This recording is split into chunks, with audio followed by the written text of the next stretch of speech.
ছোট মিয়া বড় মিয়া আমার বাসায়, আর ওরা বাসায় থাকলে আমাদের বাসাটা পুরো হইচই হই হুল্লোড়ে থাকে। আর লিওন হচ্ছে প্রতিদিন সকালে ঘুম থেকে উঠে ডিউটি পালন করে ওদেরকে কোলে নেওয়া। একবার এক একজন কান্না করে, আর একবার এক একজনকে পায়ে ঢুলিয়ে ঢুলিয়ে গুনগুন করে গান গেয়ে গেয়ে ওদেরকে সান্ত্বনা দেওয়া।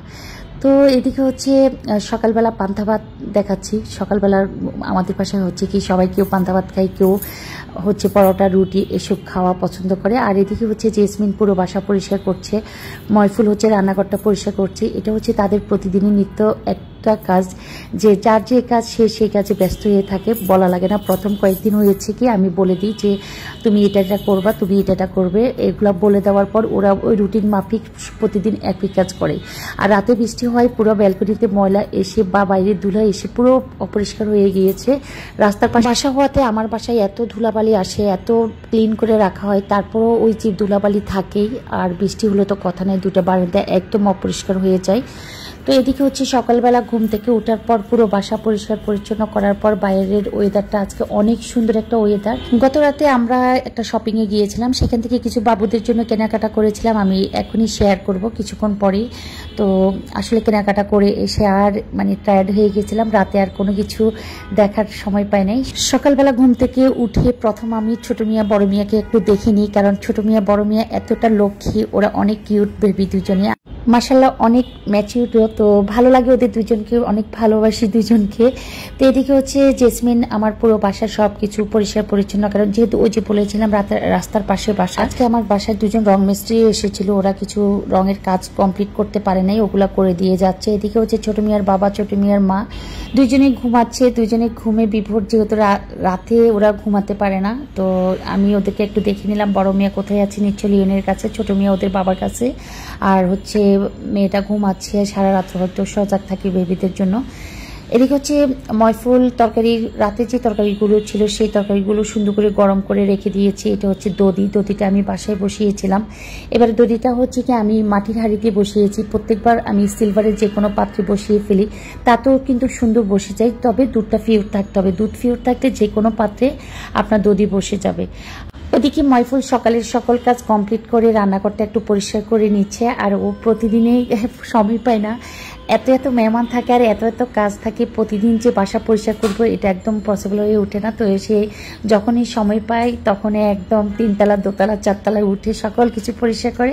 আর যেদিন সময় পায় না বা করতে পারে না সেদিন হয়তো বা তারপর দিন বা কাজ যখন কম থাকে তখন পরিষ্কার পরিচ্ছন্ন করে। এদিকে আমি দুপুরে কি রান্না করব সেই টেনশনে অস্থির। এটা মনে হয় একটা মানসিক প্যারা, যে প্রতিদিন সকালে ঘুম থেকে উঠার পর দুপুরে কি রান্না করব, কি রান্না করা যায়, এই প্যারাতে মাথা অস্থির থাকে। তো দুপুরের জন্য আমি কিছু মাছ ভিজিয়ে রাখলাম, দেখি বাকিরা সবাই উঠলে ওদেরকে জিজ্ঞেস করবো যে ওরা কি খাবে না খাবে, তাদের ডিসিশনে হয়তো আর একটু চেঞ্জ হবে। এদিকে বড় মিয়া লিওনের কোলে উঠে সেরকম ভাবে আমার দিকে তাকিয়েছে, না তো ও বড় মিয়া না, ও ছোট মিয়া, আমি ভুল বলেছি, ওদেরকে চেনা খুব কষ্ট। ছোট মিয়া হচ্ছে একটু রিজার্ভ প্রকৃতির, হাসে কম, গম্ভীর হয়ে থাকে। আর বড় মিয়া হচ্ছে প্রচুর হাসবে, অসহায়ের মতো তাকিয়ে থাকবে। এই যে বড় মিয়া, এখানে দেখেন বড় মিয়া একা একা খেলতেছে আর ছোট মিয়া লিওনের কোলে। ওরা দুজন ওই যে বললাম লক্ষ্মী বেবি কি করতেছে দেখেন, খুব আদর লাগতেছে ওদের জন্য। আর এখানে আমি শোল মাছের বাচ্চা, এগুলাকে আমার শাশুড়ি বলে ছাইতাল মাছ ভিজিয়ে রাখলাম। আর ওই যে বলেছিলাম গতকালকে আমি একটু শপিংয়ে গিয়েছিলাম, তো সেখান থেকে কিছু টুকিটাকি বাবুদের জন্য, কিছু টুকিটাকি বা আমাদের বাসার জন্য আমরা কিছু কেনাকাটা করেছিলাম, তো সেগুলো শেয়ার করছি। এখানে একটা 5 পেন কিনেছি চায়ের জন্য। তো 5 পেনটা হচ্ছে কি অনেক দাম নিয়েছে, যদিও আমার এতটা দাম মনে হয় নাই, এটা 1800 টাকা নিয়েছে। আমি 1200 পর্যন্ত বলেছিলাম, উনি আমাকে দেয় নাই। আর স্টিলের পাত্র নিয়েছি, এটা হচ্ছে আমার মেয়ে হচ্ছে ওর বেবিদেরকে স্টিলের পাত্রে খাওয়াবে, ভাঙবে না, হাত থেকে পড়ে গেল, যেহেতু 2টা বেবি সামলাতে হবে, সেজন্য ও এগুলা চয়েস করার পর ওকে আমি কিনে দিলাম, যে বললাম যে এগুলা যদি নিতে চাও তাহলে আমি তোমাকে গিফট করতেছি। আর একটা চায়ের মগ কিনলাম, চায়ের মগটা কেমন হলো অবশ্যই সবাই আমাকে জানাবেন। এগুলো একটু ফাইবারের এডিসিলি বের হয়েছে, পাতলা টাইপের, জাস্ট আছে না অনেক ভারী এমন না।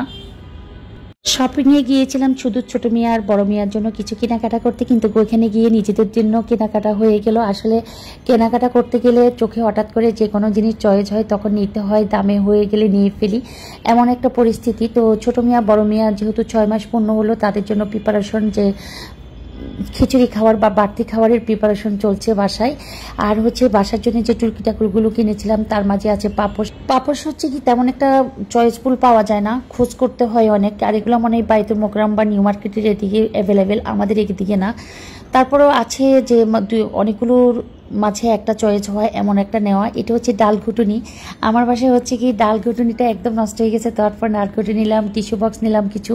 এগুলো আবার কিছু কিছু শপিং আছে আমার মেয়ের, কিছু আছে আমার। এখানে পাপোশটা আমি আমার রুমের জন্য নিয়েছিলাম। ওদিকে হচ্ছে ছোট মিয়া বড় মিয়া চলে যাবে, ওদের জন্য খারাপ লাগছে। ওরা অনেকদিন পর্যন্ত আমাদের বাসায় থাকার পর ওরা যখন চলে যাবে আসলে বাসাটা খালি হয়ে যাবে, সেদিকেও মনটা অনেক খারাপ হয়ে যাচ্ছে। তাই ওর মা হচ্ছে ছোট ছোট জিনিসপত্র কেনাকাটা করতেছে, যেহেতু দেশে গেলে এগুলো আবার ওদের জন্য খুব প্রয়োজন, এগুলো পাওয়া যাবে না, যেগুলো ওগুলো কেনাকাটা করতেছে। পাপোশটা কেমন হলো সবাই অবশ্যই কমেন্টস বক্সে জানাবেন। আমার কাছে ভালো লেগেছে, মনে হয় যেন ইয়েলো আর হচ্ছে মাল্টি সব কিছু মিলিয়ে মোটামুটি খারাপ না, ভালোই।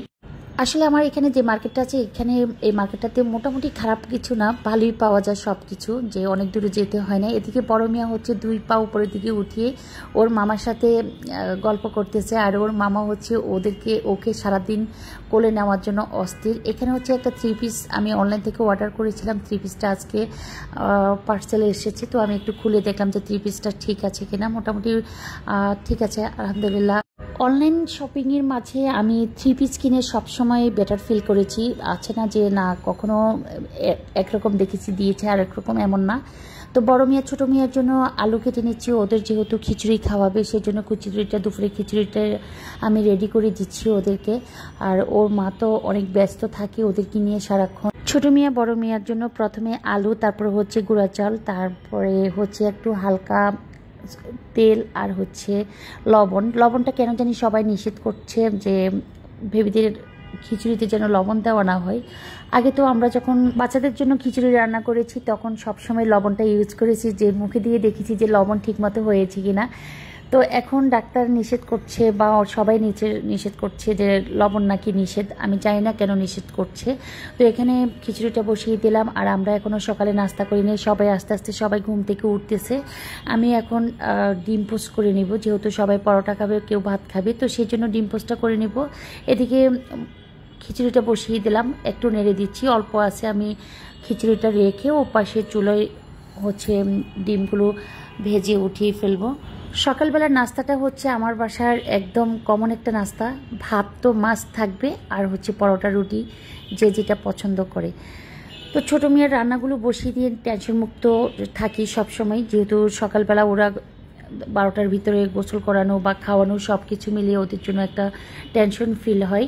যে খিচুড়িটা বসিয়ে দেওয়ার পর ওরা যখন রান্নাটা কমপ্লিট থাকবে, ওরা যখন খাবে বা কান্নাকাটি করবে না, তখন আসলে ভালো লাগবে সবার কাছে। নয়তো সবারই একটা টেনশন ফিল হয় যখন বেবিরা কান্না করে। তো এদিকে হচ্ছে সকালের জন্য ওই যে বললাম ডিম পোস্ট করবো, আমি প্রতিদিনই এইভাবে ডিম পোস্ট করি, যে একটা ভাজলাম তো একটা দিলাম, এভাবে করি না, যেহেতু ফ্রাই প্যানের জায়গা থাকে প্রচুর পরিমাণে, সেজন্য আমি এভাবে যে কয়টা ডিম দেওয়া চাই, যেমন এখানে 5টা ডিম দিতে পেরেছি আমি আজকে। 5টা ডিম দিলাম, একটু লবণের ছিটা দিয়ে তারপরে হচ্ছে উল্টিয়ে দিচ্ছি। আর এইভাবে খুব দ্রুত হয়ে যায়, এটা হচ্ছে যে মনে হয় যেন খুব তাড়াতাড়ি সবাই খাবার টেবিলে বসলো তো গরম গরম ডিমটা পোস্ট করে সবার সামনে দেওয়া যায়, তাতে করে ঠান্ডা হয়ে যায় না, ডিমটা গরম থাকলে সবচেয়ে ভালো লাগে।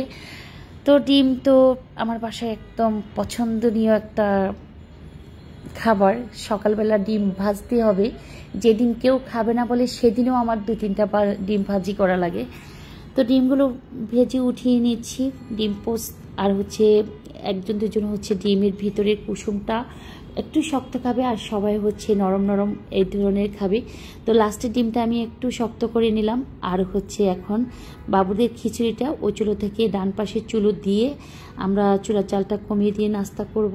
আসলে সকালবেলা সব কিছু একটু গুছিয়ে রাখলে বা বাবুদের খাবারটা গুছিয়ে রাখলে মেনলি অনেক কাজ কমে যায়। এদিকে ময়ফিলরও রান্নাঘরের সকল কাজ কমপ্লিট। আর এখানে ওইদিকে দেখেন আমি বলার আগেই অনেকে খেতে বসে গিয়েছে। ওই যে বললাম পরোটা ভাত যে যেটা পছন্দ করে সবাই সেটি যার যার পছন্দ অনুযায়ী সকালের খাবারগুলো কমপ্লিট করছে। যৌথ ফ্যামিলির সকালের খাবারটা যদি 10টার ভিতরে কমপ্লিট করা যায় তাহলে হয় কি দুপুরের রান্নাটা একদম আর্লি বসানো যায়, আবার 1-1:30টার ভিতরে গোসল করে নামাজ পড়ে আবার দুপুরে খাবারটা সার্ভ করা যায়, আবার বিকালে যদি কিছু না থাকে সেটা রান্নাবান্না করার জন্য প্রস্তুতি নেওয়া যায়। এদিকে আমার একটা পার্সেল চলে আসছে, সেই পার্সেলটা হচ্ছে একটু খুলে দেখি যে সবাই মিলে একসাথে দেখাই, যে আপনারাও দেখেন আমিও দেখি আসলে পার্সেলটা আমার কি ছিল। তো অনেকদিন আগে অর্ডার দিয়েছিলাম, এটা হচ্ছে আপনাকে প্রায় 1 সপ্তাহ আগে অর্ডার দিতে হবে যদি আপনি বাসার জন্য নিতে চান। সেক্ষেত্রে আপনাকে সব কিছু নিখুঁতভাবে দিয়ে 1 সপ্তাহ পর আপনাকে ওনারা ডেলিভারি দিব। তো আমি আসলে কনফিউশনে ছিলাম যে আসলে ওনারা ঠিকমতো দিতে পারবে কিনা, কতটুকু সঠিকভাবে দিবে। তো খোলার পরেও টেনশনে ছিলাম, দেখলাম যে ঠিক আছে। আমি আমার নাম আর আমার জামাইয়ের নাম দিলাম। আমি যেভাবে দিয়েছিলাম সেভাবে ওনারা সকল কিছু দিয়েছে, নাম এবং সব কিছু অক্ষর টক্ষর যেভাবে আমি বলেছিলাম সব কিছু ওনারা কমপ্লিট করে দিয়েছে। তো এটা আমি আমার বাসার সামনে দরজার অপোজিটে লাগানোর জন্য এনেছিলাম। তো অনেক সুন্দর হয়েছে।